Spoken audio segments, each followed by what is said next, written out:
Hey everyone, I'm Najeeb and you're watching the 21st Innovation Report.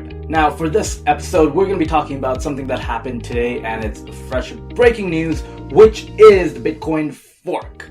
So if you don't know what Bitcoin is, I'll create a link to understanding what Bitcoin is. For this episode, for this video, what I want to just talk about is largely about the fork itself. So I assume everyone has a basic understanding of what Bitcoin is, the cryptocurrency.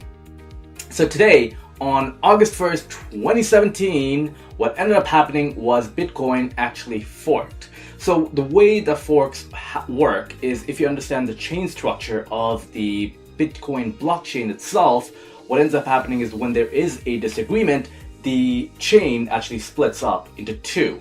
And what ends up happening is the currency in either case ends up either having double or it ends up doing some weird contraption because of the currency. Now we've seen this with Ethereum blockchain when they had the Ethereum Classic and the new Ethereum chain. So now we're experiencing this with blockchain. And why are we doing this? Well, largely because there is a new challenges that are arising for Bitcoin itself. And it looks like around 11 a.m. was when the first blockchain in the new fork was mined. So currently the fork, the way it states is that if you have a Bitcoin, it's either in the old Bitcoin or in the Bitcoin Cash. You might have heard about SegWit 2, which increases the file size of the blockchain from 1 to 2 megabytes.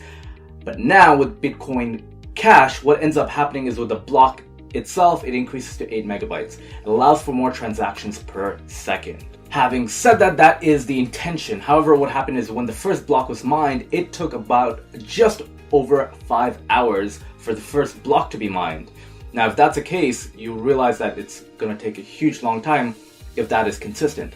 Over time, as the mining ends up being more efficient, the time is going to be reduced, thereby increasing the amount of transactions per minute with the new Bitcoin Cash. Now, Bitcoin Cash, the intention was to have more of a peer-to-peer transaction system, to have it scale more and be more widely distributed. So if you have a Bitcoin before August 1st, what will end up happening, although it's not clear yet, what will end up happening is you might have a fork and you might have one as in a one Bitcoin and you'll have one Bitcoin Cash. So what does that result in terms of the monetary value? Well, if you think about it in this way, if you have $1 and that gets split in two, you might think, okay, well, yes, I have $2, but in fact, the value of the two will actually be lower than if you had the single one by itself.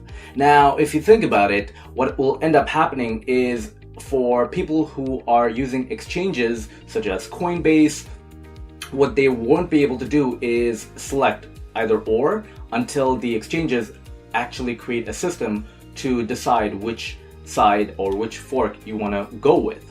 However, if you have Bitcoin and if you have stored it in your cash in a paper wallet or extracted the value in other ways, in like, let's just say a hard wallet, what will end up happening is you get to choose once it's up. However, what will end up happening is because there's a lot of fluctuations and people are hesitant to use the Bitcoin itself, you're going to see a reduced number of transactions within a short period of time. Now the question remains is that if we had one fork like we had in Bitcoin today, just like we had a fork in Ethereum, the question is, will we have another fork in the future? Well, that is really going to be the question of the day. What do you think? Will there be another fork in the near future when there is a debate?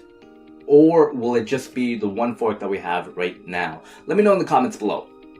Well, that's it for this week's short innovation report. Hope you enjoyed it. If you want a free copy of my upcoming business innovation book, or if you want to learn about more innovations that's happening around the world this past week, click on the link below, BigCreate.com. And as always, I'll see you next week either on YouTube or iTunes.